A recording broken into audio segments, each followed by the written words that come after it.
Hey, my name is Jeff Nicholson and welcome to my YouTube channel. In this video, I want to talk about the next stages of the Renters' Rights Bill. When can we expect a next update?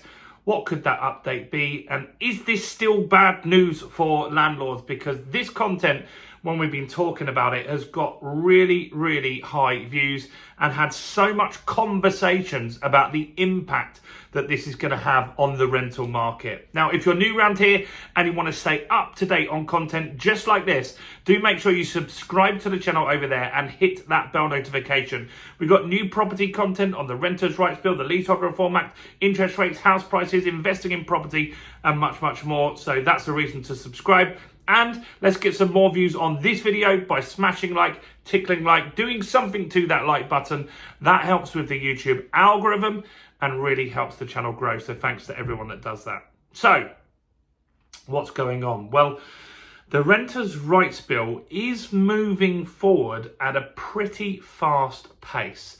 So there's two bills that really this channel has had a lot of views on, and that's the Leasehold Reform Act and the Renters' Rights Bill. Now, the Leasehold Reform Act has really slowed down. In fact, Labour are getting kicked a lot for this, saying, look, you're not doing much on this. But the Renters' Rights Bill is moving really fast, and I expect that some of it will be active law by the end of 2025. So the Renters' Rights Bill, the goal of the bill is to make renting fairer, give tenants stability, and stop rogue landlords. All of that stuff is very good. But there's a downside to that. Some of this seems to be over-regulation that is pushing landlords out of the market. And we can see that in the real stats that are out there already. You've got 30% of landlords that have quit over the last few years. A lot of that's down to this bill, the Renters' Rights Bill. Some of it's down to interest rates rising, and some of it is down to the taxation, the Section 24 stuff. Now, this bill is worrying for a lot of landlords, and some of the stuff that's in the bill is really what we've got to keep an eye on. So I'm going to recap on that, and then I'll give you the latest update. I've got the date when we're going to have the next steps on this. So one thing that was talked about a few weeks ago that they want to add to the bill was estate agent training. And so that's good. That means that estate agents and letting agents will have to go through some sort of qualification to make sure they're looking after the tenants, looking after the landlords, looking after the whole process really well. And that's something that's been proposed to be added to the bill. Next is, this is newer stuff, a restriction on guarantors. And so what that means is that a lot of landlords just ask for a guarantor for no reason. Maybe someone passes all the checks, but they want a guarantor in order to give the property to that person.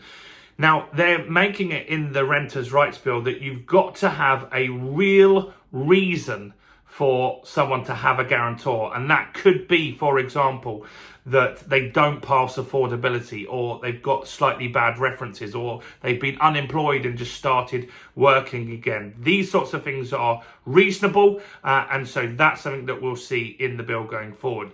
There's pets stuff that's in the bill as well. This worries some landlords, and that means that you've got to consider pets.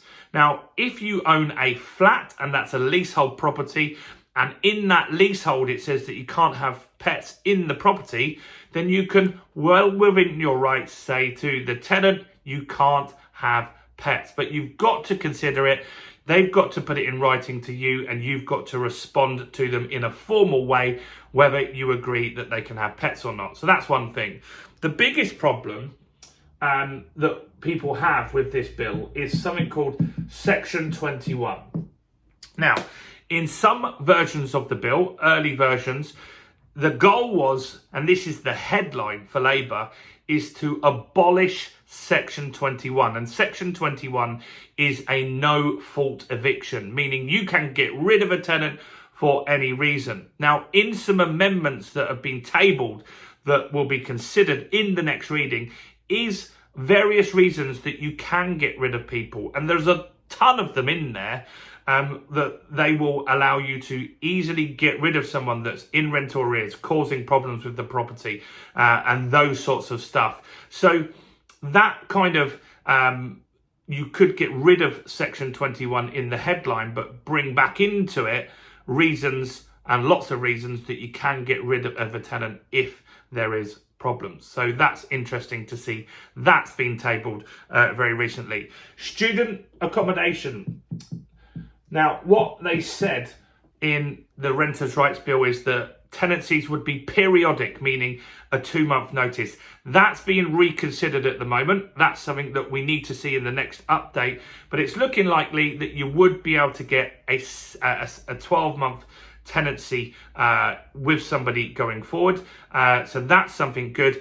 And that secures the student accommodation side of things, because that was a real problem. If a student property could have taken on the property and quit after 2 months, the landlord wouldn't be able to find other students, because students don't move between school years. So that is something that got put back into the bill, and is likely that we won't have problems for that going forward as well. So that's good. What else is there? Rent caps. This is one that they're looking at the moment. So they're looking at having a part in the bill where you can only increase the rent once a year, which is fine, but it would be in line with basically inflation and that kind of stuff. And so that is something that needs to be considered, and they're looking at that in the bill. What that could do, though, is bring a lot of rents really high. So people that have got rents lower at the moment could suddenly get a spike. That's what happened with rent caps in Scotland. And so rent caps are something that are being talked about in new versions. So all of this is not complete. There are various readings of the bill. There are various tabled amendments of the bill at the moment. But the next step, the next date that you want to get in your diary is April the 24th.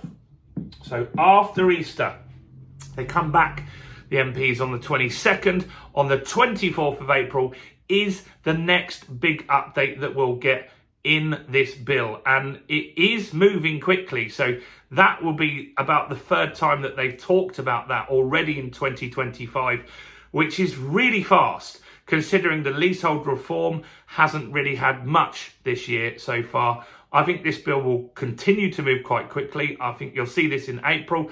I bet you'll see something again around June time as well.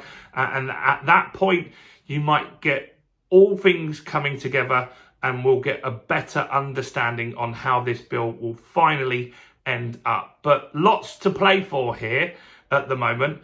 I think that what you'll personally get is Section 21 will be abolished, but I think that it will get replaced with various different ways to evict a tenant, i.e. in arrears and stuff like that, that it really won't make much of a problem for the landlord, but it will give Labour that headline that they want, that they abolished Section 21. You then get Shelter and everyone else saying this didn't go far enough, as they normally do, and I think that's where we'll end up. Let me know what you think will happen in the next reading on April 24th on this Renters Reform Bill. Do smash the like button, do subscribe, and do check out all the other content on my channel as well, including this video right here, and click in the link below and grab the guide to the Renters Reform Bill. Nearly 1,000 people took that ebook, and so I'll put the link below so you can grab a copy today.